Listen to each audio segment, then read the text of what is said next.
Hey guys what's up, welcome back to our YouTube channel. आज की video में हम लोग डिस्कस करेंगे नाबार्ड के बारे में। NABARD क्या है ये नाबार्ड?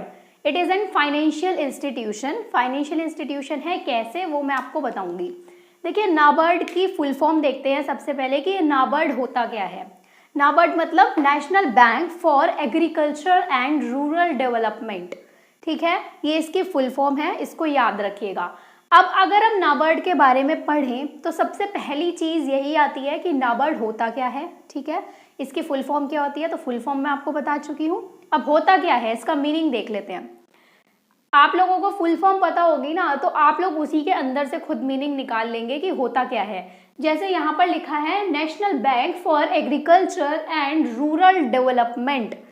इसको अगर मैं ब्रेक कर दूँ तीन पार्ट्स में ब्रेक कर दूं अगर मैं इस पूरे सेंटेंस को, तो क्या बनेगा? मीनिंग ऐसे निकालते हैं हम इससे। नेशनल बैंक यानी ये एक राष्ट्रीय बैंक है, नेशनल बैंक है। फॉर किसके लिए है? एग्रीकल्चर के लिए यानी कृषि के लिए, एंड रूरल डेवलपमेंट, और जो रूरल एरियाज हैं, जो हमारे गांव वाले एरियाज हैं, उनके लिए, डेवलपमेंट के लिए। ठीक है, तो national bank for national bank for agriculture and rural development, यानी कि एक ऐसा राष्ट्रीय बैंक है जो कि रूरल डेवलपमेंट के लिए, यानी कि जो रूरल एरियाज हैं उनके विकास के लिए, और एग्रीकल्चर के लिए यानी कृषि के लिए बहुत ही यूजफुल बैंक है। ठीक है, तो कैसे है वो हम इस वीडियो में देखते हैं, पूरा पढ़ेंगे नाबार्ड के बारे में। तो मीनिंग क्लियर हो गया आपको? बहुत इजी होता है कि नाम के अंदर से ही मीनिंग निकाल लेना। तो इस तरीके से आप किसी भी फुल फॉर्म के अंदर से उसका कॉन्सेप्ट अपने आप ही सोच सकते हैं कि इसका मीनिंग क्या हो सकता है। ओके, उसके बाद देखिए, अब फर्स्ट पॉइंट देखिएगा। NABARD was established by government in 1982।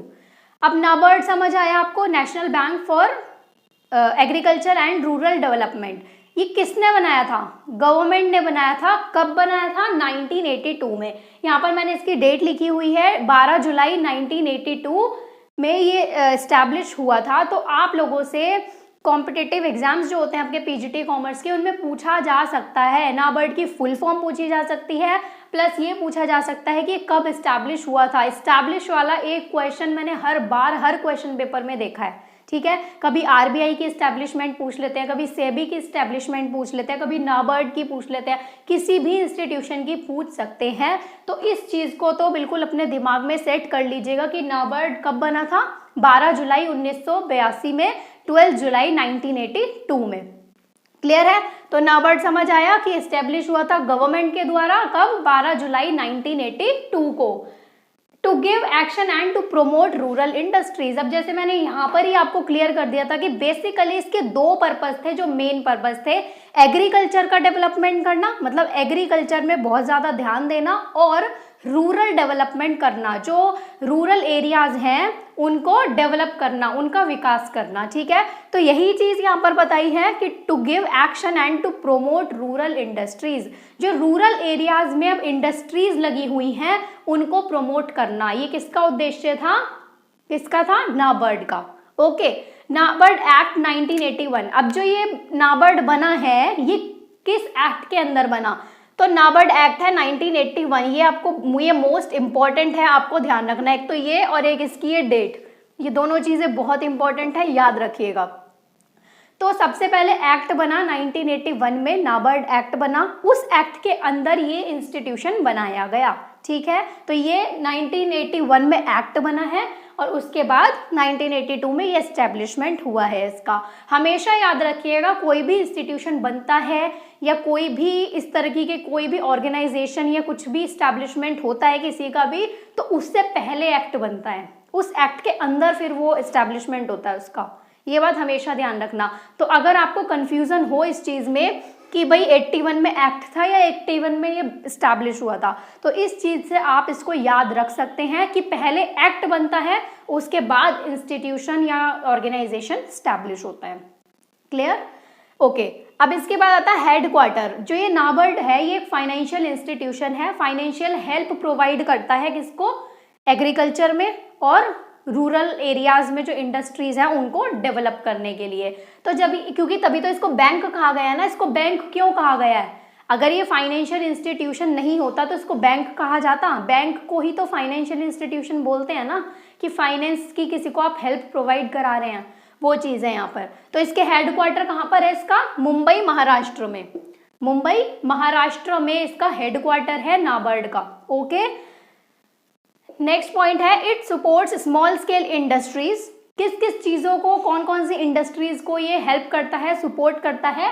Small scale industries को, रूरल इंडस्ट्रीज को यानी जो रूरल एरियाज में है, और स्मॉल स्केल मतलब जो अभी छोटे लेवल पर इंडस्ट्रीज हैं उनको, और cottage industries along with agriculture. वही बात फिर से वापस दोहराई गई है कि स्मॉल स्केल इंडस्ट्रीज को, रूरल इंडस्ट्रीज को और एग्रीकल्चर, इन सब चीजों को ये प्रमोट करता है, इनकी हेल्प करता है, इनको सपोर्ट करता है नाबार्ड। ओके, उसके बाद आता है it provides training and counselling. अभी ये ट्रेनिंग और काउंसलिंग भी प्रोवाइड कराएगा।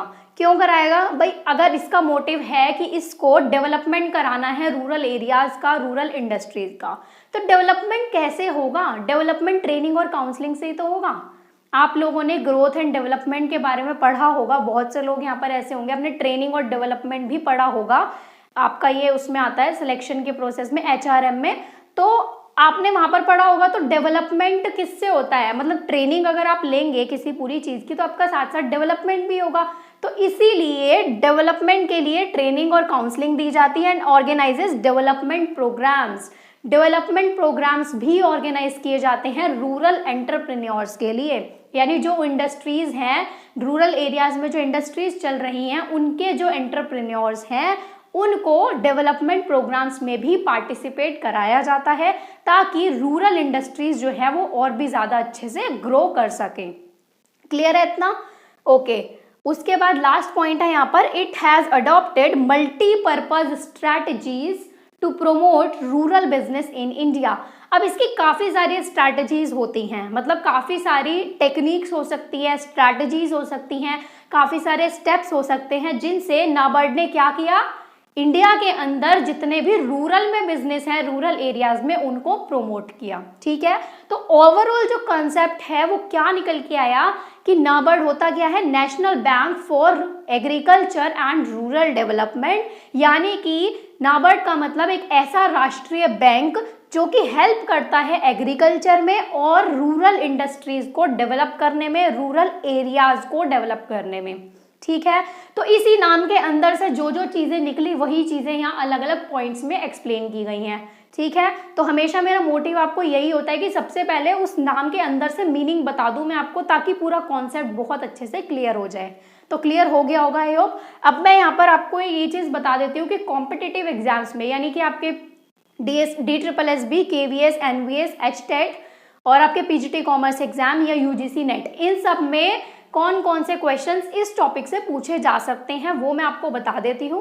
तो आप लोग ध्यान से सुनिएगा। सबसे पहली चीज तो नाबार्ड की फुल फॉर्म आपसे पूछी जा सकती है, वो मैंने यहाँ पर ऑलरेडी मेंशन की हुई है। दूसरा क्वेश्चन आपसे पूछा जा सकता है कि नाबार्ड जो है वो कब इस्टेब्लिश हुआ, तो योर आंसर विल बी 12 जुलाई 1982।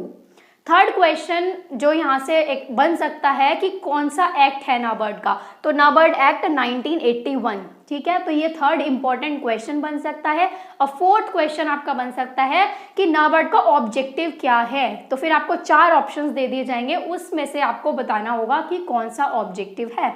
तो ऑब्जेक्टिव मैंने आपको यहाँ पे क्लियर कर दिए हैं। ठीक है, तो आप इजीली पहचान जाएंगे, इसी से पहचान जाएंगे। बस याद रखना कि नाबार्ड किसके लिए है? एग्रीकल्चर के लिए और रूरल डेवलपमेंट के लिए। ठीक है, उसी से आप पूरा मतलब बहुत अच्छे से अगर आइडिया भी लगाएंगे ना, आपको नहीं भी आता होगा क्वेश्चन, तो आप मतलब थोड़ा सा गेस करके उसको कर सकते हैं टिक। ठीक है, तो यही बेसिकली इस टॉपिक के अंदर था, जो इम्पोर्टेंट था वो मैंने आपको बता दिया। ये 4 मोस्ट इंपॉर्टेंट क्वेश्चंस यहाँ से बनते हैं, तो अभी नोट डाउन कर लो इन क्वेश्चंस को। ओके, इन क्वेश्चंस को बाकी मैं आपको डिस्क्रिप्शन बॉक्स में भी क्वेश्चंस लिख कर दे दूंगी कि कौन कौन से क्वेश्चंस आ सकते हैं यहाँ से।